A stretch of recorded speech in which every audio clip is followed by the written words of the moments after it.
Hello, everybody. Today's review is going to be of Knights of the Zodiac, which is a movie based on an old anime called Saint Seiya from the 1980s, which I did watch when I was a kid, um, and really enjoyed it. At least the episodes I've seen, and I've seen that it's all on Crunchyroll, like the original series. So I'm going to go back and watch it, and I do, however, have like part of the series on DVD, but it seems to be really hard to find like the actual whole series on DVD. So I have episodes 1 through 67 on DVD, but it says that like Sanctuary, I guess, arc or whatever is supposed to have like episodes 1 through like 74, but for some reason I only have the first 67 episodes, so I'm not sure I'll ever be able to find any more of the show than that on DVD, unfortunately. There is an order on Amazon for like parts uh, 1 through 5. So if anybody knows if that contains the whole thing that watches this video, like if it contains the whole show, to just let me know and maybe I'll order it that way instead. But yeah, I think for now I'm just gonna watch it on Crunchyroll because it has all 114 episodes of the show on there at least. But this movie, uh, man, I don't know if there's anything really good to say about this movie. It just did not translate um, well from the anime to a live action at all.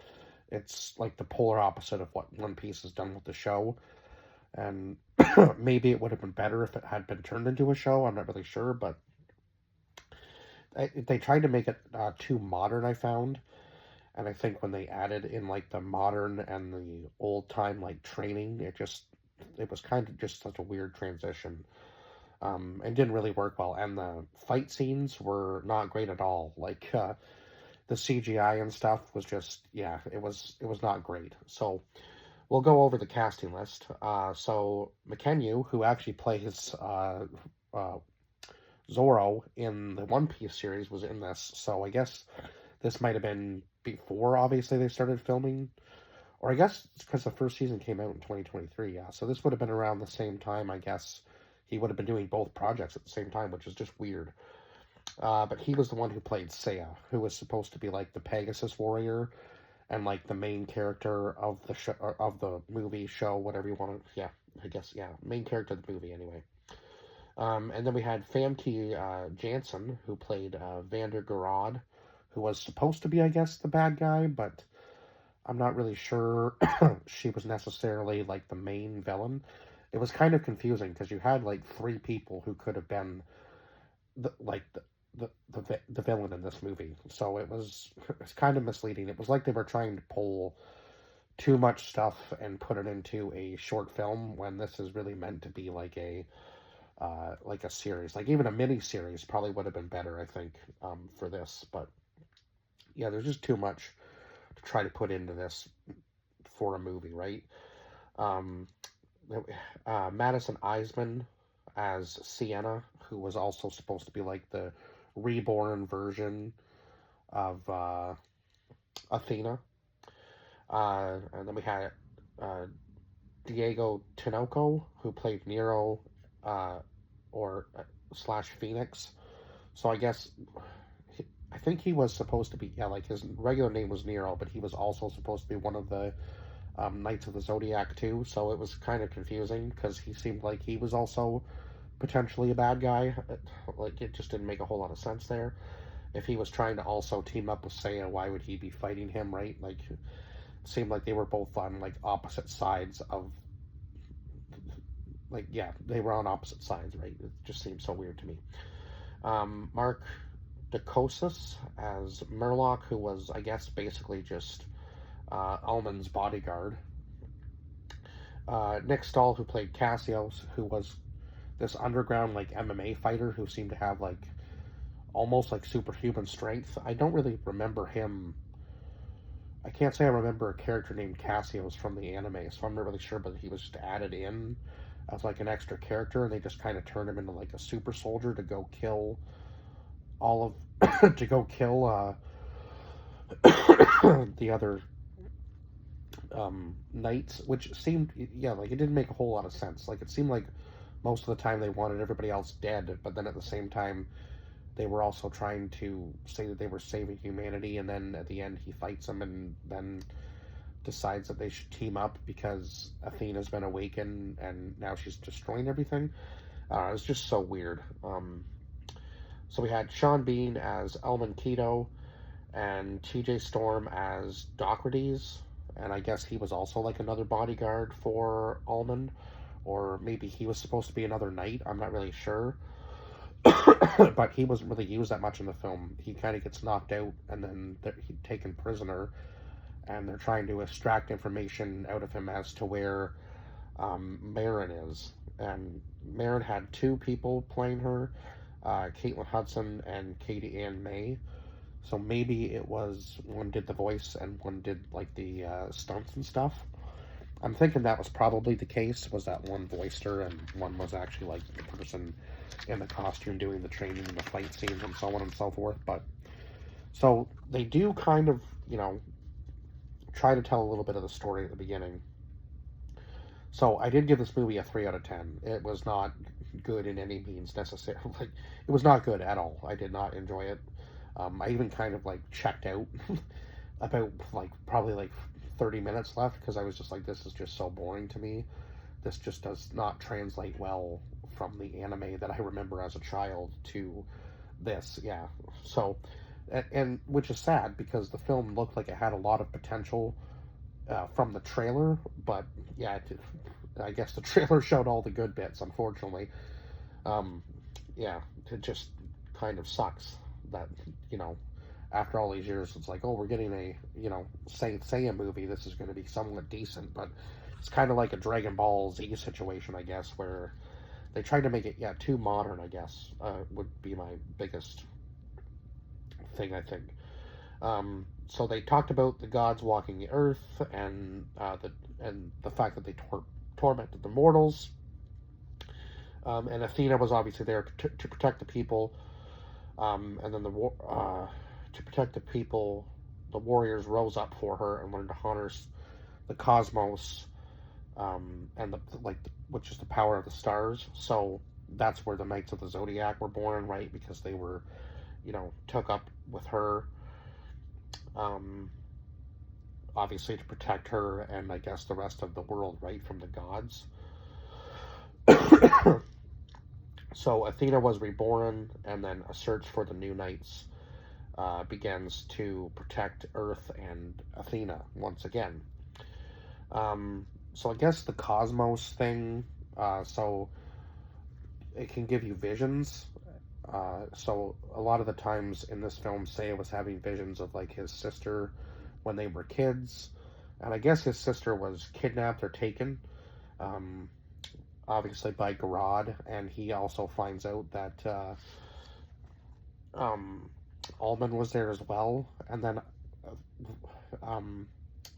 Sienna tries to explain it a little bit, like what was happening between the two families and so on and so forth. But yeah, it was just kind of like they were building a story throughout the movie, and then the story just kind of kept weirdly changing. Like, it almost wasn't, I don't even think his sister was mentioned until, like, a lot until that part of the film, like, as to why he was chosen to become a knight, and then all of a sudden he's having all these, like, flashback visions. And I mean, his sister obviously had some sort of powers too, from what I could tell. So maybe she's also a knight, and now he's trying to find her. But it seems so weird that he was just like in this underground fight club and was pretty much taking on most of the opponents with ease. And then Cassios stepped in because I guess Cassios was kind of like the owner or leader of this underground like MMA fighting league. And he says, that I guess he's placing a lot of money on Seiya, so he says, you have to listen to me, so on and so forth, and then beats him up because obviously he's not listening, and Cassios is much stronger than him. But then once that happens, I guess, like, Seiya gets a little burst of his powers, and then that's when all these guys show up and try to take him in, right, and realize that he's, like, this warrior, and yeah, it was just so weird. and like the modernization with all of the weapons, and then the first transition into like his armor when he's training with Marin just was like it. Yeah, the armor was not what I remember from like the old show. Like their whole like the armor had like the helmet, and if you remember like from what I showed you on like the cover of like the old anime show, if you want to pause it at that point, you can, just so you can kind of get like a comparison. But like as you can see, like the armor like covers their whole like body from head to toe, basically. But the armor in the movie was like his original, like the first transition into the armor was just like a shoulder piece and like a couple like gauntlets, and then like almost like cloth underneath. It just seemed so weird. I was like, that was not what I was expecting at all from that transition. So I was a little taken back by that because I was like, what are we doing here? That's not the armor I remember from the anime. And then he somehow gains more power at the end and transitions into like a full body armor. I was just super confused as to why he didn't just transition into that in the first place when his armor, yeah, when he first transitioned into his armor. It just didn't make much sense to me. But yeah, I guess maybe because he was like his mind was clear, so the armor wasn't rejecting him anymore. It just seemed really confusing to me. And again, Sienna trying to like explain um, why she was slowly turning into Athena and like all of the family stuff and the history.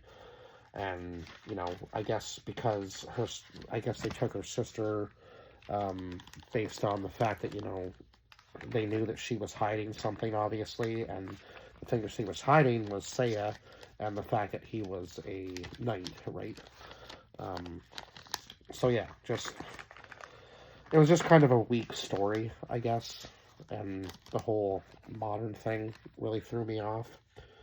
But yeah, so I guess Seiya did do his training with Marin, but it just seemed so fast. Like again, there was a lot of fast track stuff in this film that I just didn't really enjoy.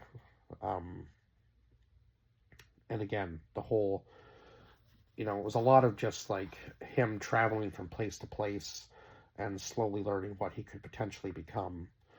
But I think most of the knights of the Zodiac already knew that they were knights. But I guess this is supposed to be like them searching for new knights, so it's kind of confusing. I don't really know, but yeah. Anyway, I don't think there's much more I can say about this film. But yeah, again, at the very end of the movie, Athena is awakened and begins destroying everything, and then he tries to like reason with her, and I guess she eventually comes down from like being able to not control her powers or whatever, and then she tells them that they have to find all of the knights in order to protect them against the gods that are going to be coming to start a war. So yeah, it seems like they have like some sort of like odd relationship too going on. Like they have a thing for one another, but they can't because she's a goddess and he's meant to protect her. So they're not supposed to be together. It's just, yeah, it was just very weird. Like the whole aspect of that. Anyway, I don't think there's much more I can say about this movie. I wouldn't recommend watching it if you were a fan of the anime, and I would not start with this movie. If you want to watch the anime, and maybe just stick with that. Because, yeah, I don't think this film was great at all, and it wasn't getting many good reviews on IMDb, so I feel like everybody kind of feels the same. And I haven't read the manga, but maybe I'll read that at some point in time too. But yeah, at least for the show, from what I remember when I was a kid, yeah, this just wasn't anywhere near what I thought was going to be a live action adaptation of that show, because nothing about it was modern um, in the anime. So that I remember anyway. So I guess I'll watch the anime and maybe I'll be totally like wrong about my what I say here. But yeah, I don't remember anything being modernized in the anime for sure. So anyway, I'm kind of rambling now, and I will let you guys go. I will see you guys in the next review. 3 out of 10 is what I gave this film if I didn't already say that. Bye-bye for now.